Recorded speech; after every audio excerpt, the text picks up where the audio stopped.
Hello বন্ধুরা, চলে এলাম আমি চক্রবেড়িয়া দুর্গোৎসব, সার্বজনীন দুর্গোৎসব। এবছরের থিম করা হয়েছে ক প্রথা, মানে অপরূপ একটা সুন্দর চিন্তাধারা এবং সেটাকেই তুলে ধরা হয়েছে। মানে এখানে একটা জ্যান্ত দুর্গা দেখানো হয়েছে।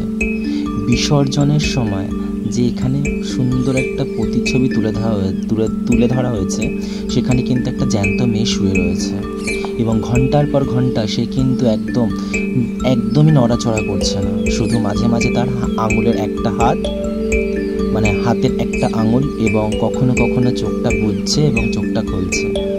অপরূপ চিন্তাধারা এবং মেয়েটা অপরূপ সুন্দরভাবে কাজটা করছে, যেন মনে হচ্ছে স্বয়ং দুর্গা মা জ্যান্ত অবস্থায় শুয়ে রয়েছে। দেখো, বিসর্জনের একটা ব্যাপার তুলে ধরা হয়েছে এবং চারিদিকের এত সুন্দর কারুকার্য, এত সুন্দর লাইটিং যে দেখে মন আনন্দে ভরে যাবে, এখান থেকে বেরোতে ইচ্ছে করবে না। আর কলসির মধ্যে দেখতে পাচ্ছ পা দাঁড়ানো রয়েছে, সেগুলো কিন্তু মাঝে মাঝে অটোমেটিক ছনছনিয়ে বেজে উঠছে আর অপরূপ সুন্দর লাগছে সেই আওয়াজ। আর এই যে বড় একটা শাড়ি দেখতে পাচ্ছ, যেটা বিসর্জনের মায়ের আঁচল থেকে গিয়ে একদম ওপর পর্যন্ত গেছে, সেখানে কিন্তু একটা গোল মতন সার্কেল দেখা যাচ্ছে। সেখান থেকে কিন্তু মণ্ডপের ভেতরে যে প্রতিমা রয়েছেন দুর্গা মা, তার মুখটা দেখা যাচ্ছে।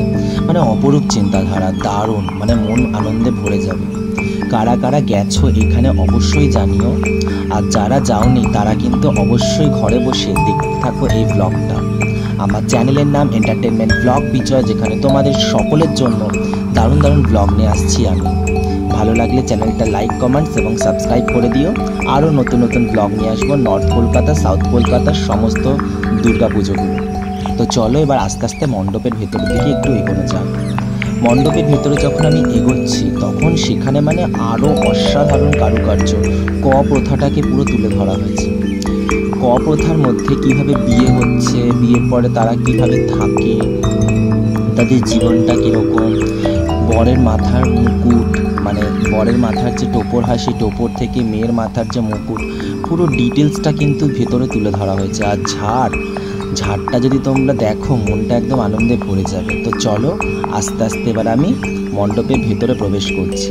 এই দেখো সেই ঝাড়টা, অপরূপ সুন্দর, মানে দেখে আমার মন একদম মুগ্ধ হয়ে গেছে। তোমাদের কেমন লাগছে অবশ্যই জানিও।